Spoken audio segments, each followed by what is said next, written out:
அளிக்கிறேன். கொஞ்சம் அமைதியா உட்கார்ந்தீங்கன்னா அனுமதி இருங்க.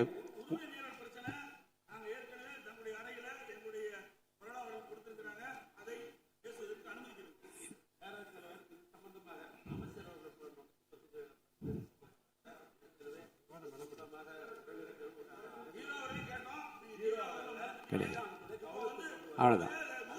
இல்ல இப்போது 110 விதியின் கீழ் மாண்பு அமைச்சர் அறிக்கை படித்த பிறகு விவாதம் கிடையாது. தயவுசெய்து அமருங்கள்.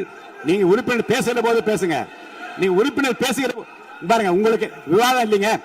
நீங்க பாருங்க, அவர் பேசிய பாருங்க, தயவுசெய்து நீங்களே அவர் பேசிய பிறகு அந்த கருத்தை ஒட்டி பேசுவதற்கு உங்களுக்கு வாய்ப்பு இருக்கு. 3 திராவிட முன்னேற்ற கழகத்தை சார்ந்து ஒரு பேச இருக்கீங்க. அப்படி நீங்க கருத்துக்கள்லாம் சொல்லுங்க. இப்படி பண்ணுங்க, அப்படி பண்ணுங்க, இதெல்லாம் செய்ய வேண்டும் என்று கேளுங்க. யார் வேண்டாம்னு சொல்ற இப்ப பேச முடியாது. 110 விதியின் கீழ் அறிக்கை படித்த பிறகு விவாதம் கிடையாது. உட்காருங்க. மாண்பு உறுப்பினருக்கான சிலவற்றை நான் வெளியே கேட்கிறேன்.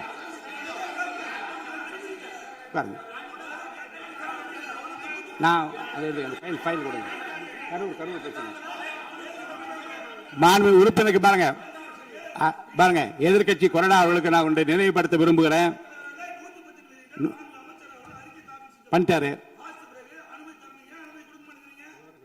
இந்த 110 விதியின் கீழ் அவர் பேசிய பேச்சுகள் குறித்து எந்த விவாதம் கிடையாது. நீங்க கேட்க உரிமை பிரச்சனை சொல்றேன். உட்காருங்க. நீங்க சொன்ன உட்காருங்க. இல்லைங்க, உரிமை பிரச்சனை பற்றி பேசுவதற்கு நான் அனுமதி அளிப்பேன். உட்காருங்க. எப்ப தர வேண்டும் என்று எனக்கு தெரியும். தயவுசெய்து உட்காருங்க, நான் தருவேன். உட்காருங்க. அமைதியா உட்காருங்க. மாண்புமிகு உறுப்பினர்களுக்கான குறிப்புரைகள். மாண்புமிகு உறுப்பினர்களுக்கு பேரவை நடவடிக்கை தொடர்பாக சில குறிப்புகளை நான் விரைந்து வழங்க விரும்புகிறேன். மாண்புமிகு உறுப்பினர்கள் தாங்கள் விவாதத்தில் பேசும்போது நீதிமன்ற விசாரணையில் இருக்கும் எப்பொருள் மீதும் தன் கருத்தை சொல்லவோ குறிப்பிடவோ கூடாது.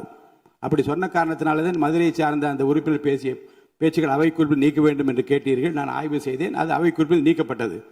மேலும் உறுப்பினர் எவரையும் தனிப்பட்ட முறையில் முறையற்ற வார்த்தைகளால் தாக்கி பேசவும் கூடாது. மேலும் ஆதாரமற்ற குற்றச்சாட்டுகளை கூறி பேரவை நடவடிக்கைகளுக்கு குந்தகம் மற்றும் ஊறு விளைவிக்கும் நோக்கிலும் சர்ச்சை ஏற்படும் வகையிலும் பேசக்கூடாது. சட்டமன்ற பேரவை நடவடிக்கையில் சிறப்பாக அமையவும் பேரவையின் நேரத்தை மிகவும் பயனுள்ள முறையில் பயன்படுத்திக் கொள்ள ஏதுவாகவும் மாண்பு உறுப்பினர்கள் உரையாற்றும் போது அவ்வப்போது பேரவையின் ஆய்வில் உள்ள மற்றும் விவாதத்திற்கு எடுத்துக்கொண்டுள்ள பொருள் குறித்து சுருக்கமாகவும் தெளிவாகவும் ஷார்ட் அண்ட் ஸ்வீட் ஆக பேசுமாறு கேட்டுக்கொள்கிறேன். மாண்பு உறுப்பினர்கள் தாங்கள் பேசும்போது தொகுதி உள்ள மிகவும் முக்கியத்துவம் வாய்ந்த பிரச்சனைகளை குறித்து தங்களது உரையில் கூறலாம்.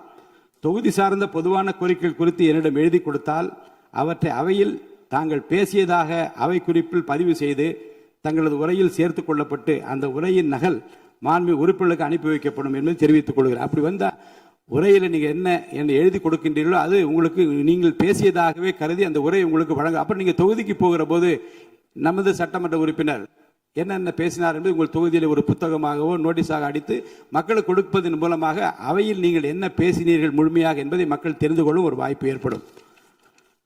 அடுத்து மேலும் உறுப்பினர்களுக்கு மிகவும் முக்கியமான ஒரு குறிப்பு அளிக்க விரும்புகிறேன்.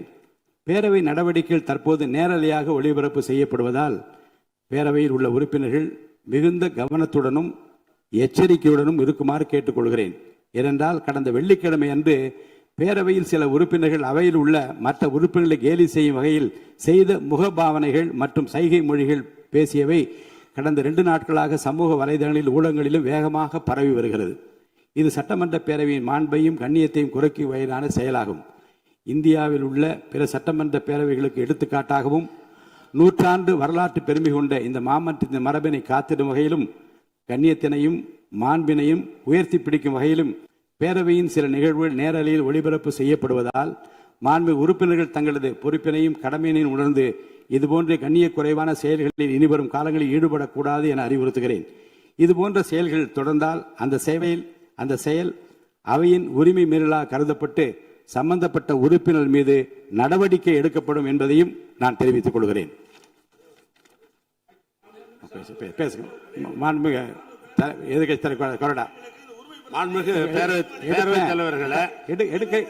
எடுக்கிறேன்னு சொல்லிட்டு எடுக்கல, உட்காருங்க. அவங்க பேசட்டும். எடுக்கிறேன்னு சொல்லி இருங்க. எப்ப எடுக்கணும் நீங்க சொல்லக்கூடாது. எடுப்பேன். எப்ப எடுக்கணும் எடுப்பேன். எங்களை பொறுத்தளவுக்கு திராவிட முன்னேற்ற கழகத்தை பொறுத்தளவுக்கு நாங்கள் அரசினுடைய கவனத்துக்கு கொண்டு வருகிற செய்தியை தான் நான் சொல்ல விரும்புகிறேன். வேறொன்றுமல்ல. 110 அதில் கூட நான் இல்ல அதை பத்தி நான் பேச அனுமதி தயவு செய்து அது- 110 அதை பற்றிங்க. நீங்கள் உங்களுடைய உறுப்பினர் பேசுகிற போது அதிகமான நேரம் கூட நான் தரேன். அமைச்சருடைய 110 விதி சொல்லப்பட்ட விஷயத்தை பத்தி பேச இப்ப வேண்டாம், உட்காருங்க. அனுமதிக்க முடியாது, உட்காருங்க. அடுத்து இருங்க.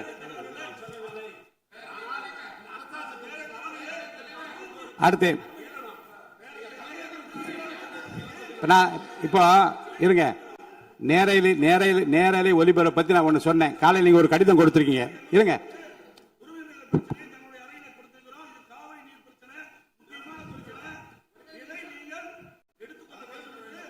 எடுத்துக்கிறேன். அவை முடிவதற்குள்ளாக ஒரு வாய்ப்பு உங்களுக்கு தரப்படும். இப்ப நீங்க அமைதியா நீங்க இல்ல எப்ப இல்லங்க இல்லங்க நீங்க இல்லங்க கடிதம் பாருங்க 0 இல்ல. நீங்க கடிதம் மூலமா கொடுத்திருக்கீங்க. எப்போது எடுக்க வேண்டும் என்பது என்னுடைய உரிமை. நான் எப்போது எடுத்துக்கொள்ள வேண்டாம் எடுத்துக்கொள்வேன். இன்று அவை முடிவதற்குள்ளாக அதை பற்றி விவரம் கொடுக்க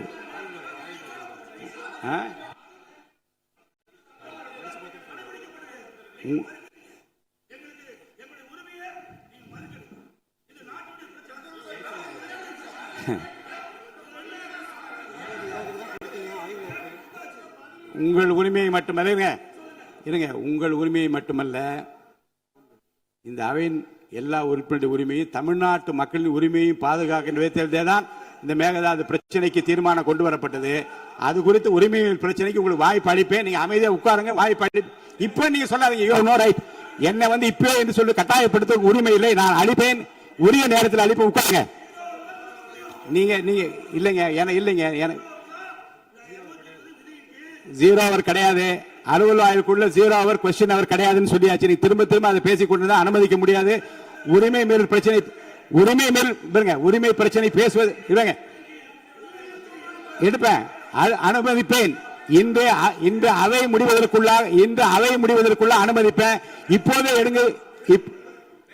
நீங்க வெளியே போய் பேசுங்க, எனக்கு ஒன்னும் ஆட்சி முடியாது. வெளியில என்ன அதைத்தான் நான் சொல்லுகிறேன். நீங்கள் சொல்லுகிற நேரத்தை எடுத்துக்கொள்ள முடியாது. அதை முடிவதற்குள்ளாக வாய்ப்பு அளிப்பேன். அதை முடிவதற்குள்ளாக வாய்ப்பு அளிப்பேன். நீங்க பேசுங்க. இப்போது எடுத்துக்கொள்ள முடியாது. சபையின் மற்ற நடவடிக்கைகள் கவனம் செலுத்திக் கொண்டிருக்கிறேன். தயவு செய்து அவை நடப்பதற்கு அமைதியாக ஒத்துழைப்பு தாருங்கள். அதை செய்து உட்காருங்க.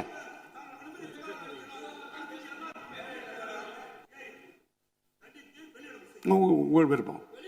ஆமா,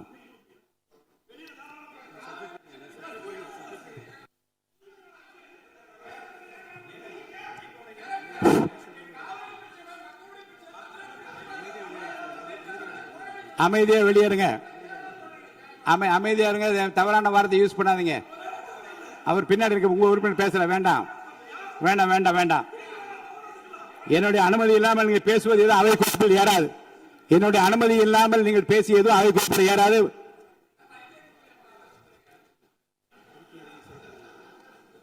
மாண்பு உறுப்பினருக்கு நான் ஒன்று சொல்கிறேன். உரிமை மீறல் பிரச்சனை பற்றி காலையிலே எனக்கு மனு கொடுத்தார்கள். அது ஆய்வில் இருக்கிறது. அவை முடிவதற்குள்ளாக வாய்ப்பு அளிக்கிறேன் என்று சொல்லிவிட்டேன். இது அவை முடிவதற்குள்ளாக வாய்ப்பு அளிக்கிறேன், உறுதியாக தருவேன் என்று சொன்ன பிறகும் அவர் வெளிநடப்பு செய்கிறார்கள். நம்மை பொறுத்த வரைக்கும் இந்த உரிமை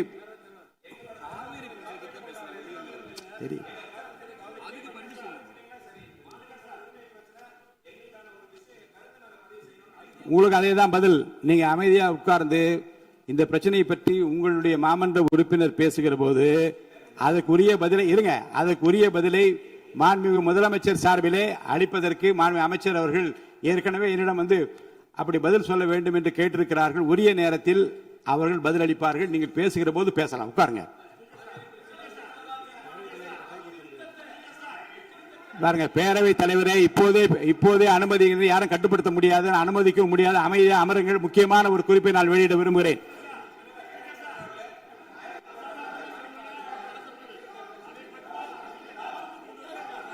நல்லா பேசும்போது வெளியில கோஷம் போடுகின்றவர்களை வெளியேற்றுமாறு அவை காவலர்களை கேட்டுக்கொள்ள. வெளியில போய் அவங்க என்ன பேசட்டும். வளாகத்துக்குள்ள இறங்க குரல் கொடுக்க கூடாது. தயவுசெய்து வெளியே போக சொல்லுங்க. வெளியே அனுப்புமாறு கேட்டுக்கொள்கிறேன். போங்க.